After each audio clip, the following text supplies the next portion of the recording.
10 anos depois a gente faz essa pesquisa aqui, né? E aí, série documenta, já está no número 29 até então, né? Quer dizer, ou seja, cresceu, né?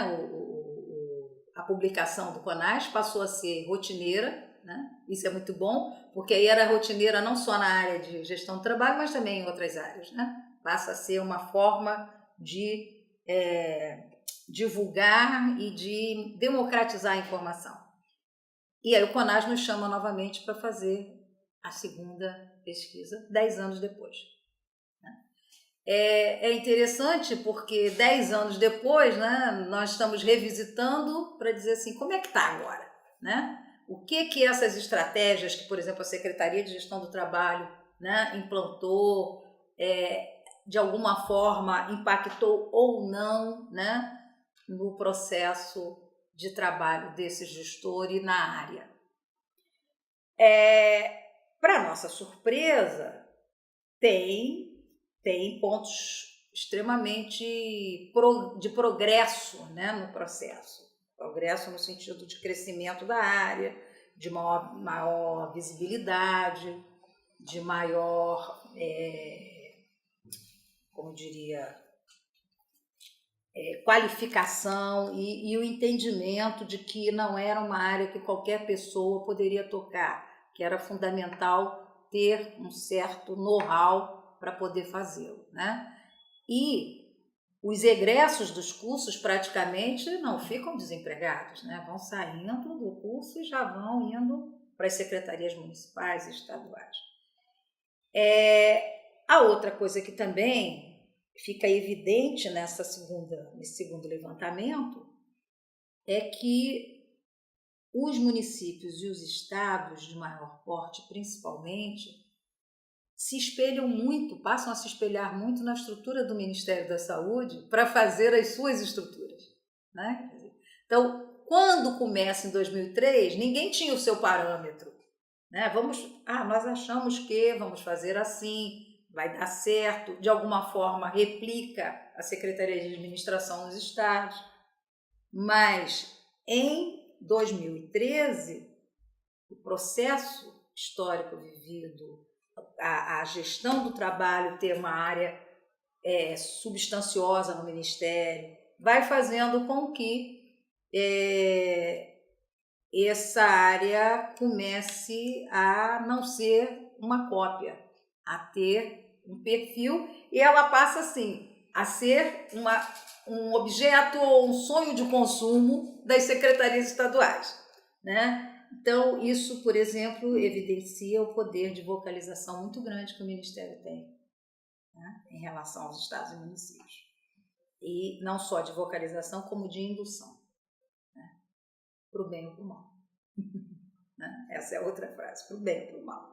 Mas, enfim, que tem, isso fica evidente, porque quando nós perguntamos, e aí nessa segunda pesquisa, ela não é um rebatimento das perguntas da primeira. Ela tem a preocupação em checar, em relação à primeira, o que evoluiu, o que mudou, como se consolidou. Mas tinham coisas que não existiam na primeira e que, portanto, constam na segunda, mas que são áreas novas de pesquisa. Ela se divide em 8 blocos, cada bloco com um foco, e fazemos também, aliada a esses blocos, um diário de campo dos pesquisadores que foram ao campo, para que, além de preencher o instrumento de pesquisa, entrevistando o gestor, ele pudesse também observar em loco. Porque muitas vezes o gestor dizia uma informação e o pesquisador via outra. Algumas situações, inclusive, difíceis de enfrentar, né? E difíceis de várias formas, né? O gestor que não tem interesse em dar informação, que dificulta o máximo possível o dado,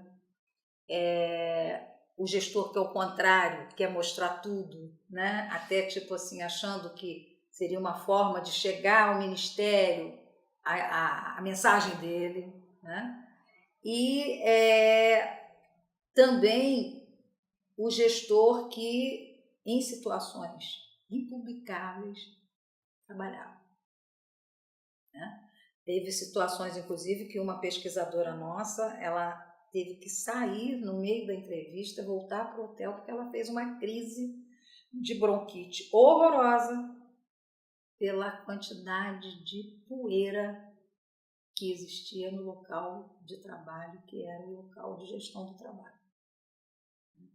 Ela me ligou apavorada, ela disse, eu não estou dando conta, eu estou passando mal. Eu falei, vai embora, sai, vai procurar inclusive auxílio médico. Se você está em crise de bronquite, você não tem como continuar aí. E marca um outro dia para você voltar.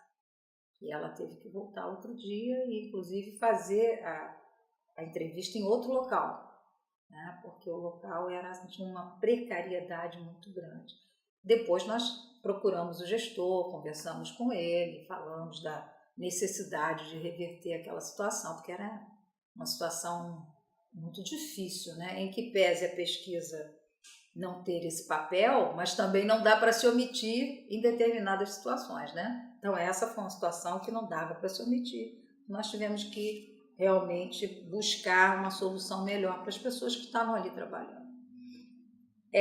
Mas, enfim, a gente viu que o sentido de equipe existia, né? As secretarias não trabalhavam com uma pessoa que fazia tudo, né? Tinha o gestor, fosse do setor com o nome que tivesse, tinham subsecretarias de gestão do trabalho, mas também tinham setor, divisão, né? Estruturas menores. Quanto mais próxima do poder, necessariamente também, né, do poder maior da instituição, essa área tinha mais visibilidade e mais investimento, né? E o que nós percebemos é que a questão do Ministério da Saúde dizer que precisava ser feito isto ou aquilo, né, através dos seus programas, dos seus projetos, fazia com que o gestor local tivesse mais poder de barganha para dialogar com a gestão local. Porque ele dizia assim, olha, mas o Ministério quer que seja assim. Olha, o Ministério financia se a gente fizer assim, né? Então, isso mudou qualitativamente a relação Ministério-Estados e, de alguma forma, também democratizou, porque os programas não eram para este ou aquele estado que tivesse acesso, mas todos eles tinham como característica ser oferecido a todos os estados, né, e o Distrito Federal. Então, eu digo sempre que o Ministério usa pouco até o poder de localização que ele tem e de indução, né? O poder de indução da máquina do Ministério é muito forte. E é um bom argumento quando não se tem muita governabilidade na área, do ponto de vista político, ter o Ministério como parceiro para a execução, para a consecução dos seus objetivos. Essa segunda pesquisa deixa isso claro, e também uma certa réplica das estruturas, que fica muito presente. Ela também deixa muito claro que o gestor do trabalho continua sendo altamente qualificado, eminentemente mulheres, são pouquíssimos homens, para você ter ideia, nas duas pesquisas, em 27 unidades, incluindo o Distrito Federal, no máximo nós encontramos 10% de gestores homens, né? Então é uma atividade eminentemente ocupada pelas mulheres, ser gestor do trabalho, né? Com uma característica de um nível de qualificação alto. Nós temos casos de gestores do trabalho que são doutores e mestres, né? Nós encontramos 3 secretarias de gestão do trabalho nos estados que eram ocupadas por mestres e doutores, considerando, né, a quantidade de estados que nós estamos falando e as diversidades, era um número significativo. A outra coisa que também nos chamou a atenção é de como eles buscavam replicar as estruturas dele com muita semelhança com as do Ministério. Agora, algumas questões também aparecem nessa segunda pesquisa que já nos preocupa também enquanto objeto de pesquisa e a gente ainda não conseguiu se dedicar por falta total de pernas para fazer tudo ao mesmo tempo, né?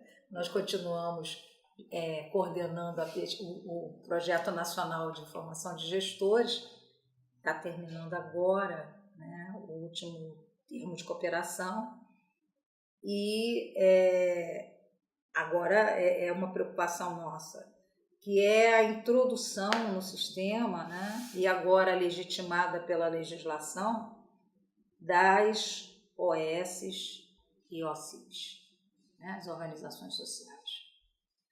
E o tanto que isso vem desestruturando a área. Por quê? Uma pergunta que nós fizemos na primeira pesquisa, em 2003, e que foi respondida por todos os estados, na de 2013, a maioria dos estados não conseguiu me dizer. Quantos trabalhadores de saúde você tem na sua secretaria? Não foi nem por categoria profissional. E aí, por que eles não conseguiam dizer? Porque o advento das OS fez com que, como a OS, a organização social, ela é contratada, né? Você faz um contrato para a prestação de um determinado serviço. Então, você entra com um pacote. Pacote esse que inclui recursos humanos. A área de gestão do trabalho da Secretaria de Estado perde o controle sobre quem está trabalhando na minha rede. Quer dizer, tudo bem que até fosse uma organização social, mas que as informações da área estivessem sobre o poder, né, e a fiscalização do órgão de recursos humanos. Como é que eu faço cálculo de efetivos? Como é que eu digo quantos trabalhadores eu preciso para abrir uma unidade nova ou para substituir ou na criação de um novo serviço? Eles não conseguiam me responder. E eles não conseguiam responder na medida em que eles perderam o controle dessa informação. Eles só tinham a informação dos trabalhadores do quadro permanente, que cada vez rareia mais, porque as pessoas estão aposentando, estão, em alguns casos, falecendo e estão sendo substituídos por contratos via organizações sociais. E essas organizações assumem o pacote. E não há um processo de informação que garanta o fluxo de informação para a área responsável pela gestão do trabalho nos estados. Nos municípios não é diferente. Então, hoje isso é uma preocupação, né? E eu acho que já tem alguns estudos acontecendo, uma colega nossa mesmo aqui do departamento, a Márcia Teixeira, que trabalha conosco, ela fez a tese dela de doutorado trabalhando as organizações sociais na saúde e ela verificou uma infinidade de decretos estaduais de criação das OS e OCIPs. Não são iguais, variam de estado para estado, e não há nenhum tipo de regulação formal desse funcionamento e dessa relação. Os dados que ela apresenta são altamente preocupantes, né? E aí bate com a pesquisa na medida em que nós sentimos a dificuldade que foi esse gestor ter essa informação. Eu tive que desprezar esse dado, porque não era possível trabalhar em cima de um dado que não tinha consistência nenhuma. Era do estado que não tinha o dado ao estado que tinha o dado pela metade. Então, isso hoje me parece que abre aí uma área importante de pesquisa que precisa ser mapeada melhor, precisa ser apontada, inclusive, né, os resultados para uma regulação maior, porque do ponto de vista legal, hoje nós temos aprovação de decretos e de leis que dão legitimidade a esse tipo de relação, né? Agora, ela não pode ser totalmente desregulada, né? Tem que haver alguma regulação. Eu particularmente acho que determinadas atividades são típicas de Estado e que a área da saúde não deveria não ser, né? Mas isso é uma posição pessoal. Mas, no mínimo, já que está regulamentada e aprovada, que haja um controle, porque esse descontrole da forma como se dá hoje é preocupante, né? Não sabemos até onde podemos chegar com esse tipo de exercício de gestão, né? Uma outra coisa que eu acho interessante, porque aí quando nós fizemos essa pesquisa, eu negociei com o CONAS, eu estava terminando meu doutorado, e pedi que eles me autorizassem a usar o banco de dados para minha tese de doutorado. E aí nós fizemos a nossa tese. Bom, a capa é igual a de todas as outras, porque é a capa oficial da instituição, né? Mas gestão do trabalho no Sistema Único de Saúde, a agenda política postergada? Uma interrogação. Isso aqui deu uma confusão, porque é uma interrogação, mas na hora que fizeram a introdução da tese no nosso sistema, fizeram como uma afirmativa. E eu levei um tempo discutindo com a pessoa para se convencer de que tinha que manter a interrogação. Eu estou fazendo uma pergunta, como é que eu posso afirmar? Se eu estou perguntando, eu quero saber. Mas, enfim. E aí nós trabalhamos com suporte teórico de Weber, então usamos também Bourdieu, e nós fizemos uma tipologia, né? O que nós traçamos uma tipologia do que nós chamamos de tipo ideal, né? Na concepção weberiana do que seria o gestor do trabalho nos estados brasileiros. E levantamos estado por estado o que nós encontramos em relação ao tipo ideal, né? E, bom, nós primeiro não tivemos, é claro que não teríamos, né, o tipo ideal encontrado na sua essência, até porque senão ele deixaria de ser o conceito weberiano, né? O conceito weberiano pressupõe que esse tipo ideal, ele, no concreto, no cotidiano, ele não existe, né? Mas ele é uma tipologia que reúne o que seria a essência do gestor, né? E os itens, né, que nós categorizamos seria ordenar despesa, planejar recursos humanos, administrar recursos humanos, gerenciar carreiras e qualificações, atender ao trabalhador, atender receptivamente, né? Assessoria a outras áreas de gestão, coordenação e representação institucional, e essas seriam, digamos, as atividades preponderantes. E deixamos um item, porque aí acabou acontecendo, para não executar da atribuição. E em que unidade da federação? Bom, não chegou a ser um espanto, mas o fato é que ninguém chegou próximo à tipologia. E o que mais nos chamou a atenção é que não necessariamente isso estava distribuído por estados mais poderosos ou menos poderosos economicamente. Nós encontramos um estado que mais se aproximou da tipologia na região Nordeste, o que para nós foi uma surpresa, né? Ultrapassando inclusive estados do Sudeste que esperávamos encontrar, como o estado do Rio e São Paulo.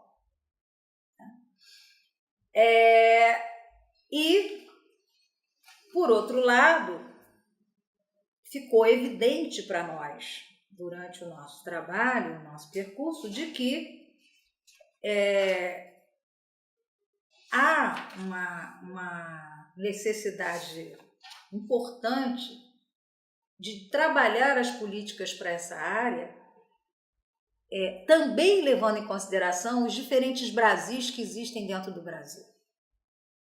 Então, quando nós perguntamos se a agenda política foi postergada, a gente responde de que postergada não foi pelas políticas que foram implantadas pós-2003, mas numa lógica que é da igualdade de desiguais. O que a gente está querendo dizer com isso? Quando a gente iguala, todo mundo, mas todo mundo não é igual, será que a gente iguala todo mundo? E nós temos uma história no nosso país que é de desigualdades profundas. Então, as políticas que foram colocadas pela agenda política do governo, do Ministério da Saúde, sempre foram iguais, independente de quem aderiu. E, nesse sentido, as adesões foram de realidades desiguais. Então, a igualdade, eu até termino a minha tese transportando uma figurinha, de igualdade e justiça, e que a gente tem aqui 3 pessoas, um adulto, uma criança mais ou menos de seus 10 anos e um menininho pequeno ainda, vendo uma partida de futebol. Eles estão, os 3, em caixotes da mesma altura, tentando ver a partida de futebol. Só que o que seria igual é porque todos estão vendo a partida de futebol em cima de um mesmo caixote. Só que é extremamente desigual porque o primeiro menininho, ele é muito pequenininho. Ele talvez tenha uns 4 anos no máximo. E ele está tendo que ver na mesma altura que vê todo mundo. Óbvio que ele está vendo menos. Então, é meio isso o sentimento que a gente tem em relação às políticas de gestão do trabalho, como foram concebidas e propostas para os estados. Se democratiza o fato de que oferece a todos, mas oferece a todos no mesmo cardápio. Quer dizer, a discussão que a gente coloca teria que ser o mesmo cardápio? É evidente, e os dados mostram, da pesquisa, e que a gente trabalhou, obviamente, com um outro processo de leitura que a tese de doutorado me interessava fazer, que nós temos situações totalmente díspares em relação ao suprimento de necessidades, a possibilidade de execução de ações, E 2 regiões particularmente chamam a atenção: o centro-oeste brasileiro e o norte. Lá nós concentramos as piores situações, as maiores dificuldades. Então, há que se pensar, ao conceber estratégias de políticas nacionais, que se pense que o dito nacional no Brasil é o desafio nacional e não a homogeneidade nacional. Nós nascemos diferentes e durante todos esses anos, que vai do Brasil colônia a Brasil tempos modernos, as desigualdades não foram superadas. Então, o que a gente pode fazer é uma interrogação que fica, para tentar, de alguma forma, enfrentar esse diferencial que está dado. E esse diferencial, de alguma forma, vai estar influenciando na implantação do sistema de saúde. E vai estar sempre dialogando com ele. Bom, projeto futuro, a mim preocupa hoje a questão de trabalhar a inserção desses trabalhadores em diferentes modalidades de vínculos, que já não são mais o estadual, o federal e o municipal, de que nós falávamos no início. Temos aí um outro diálogo presente e que nós achamos, quer dizer, não teríamos que pesquisar um pouco mais, mas que vem de alguma forma desorganizando o processo de gestão do trabalho no Sistema Único de Saúde.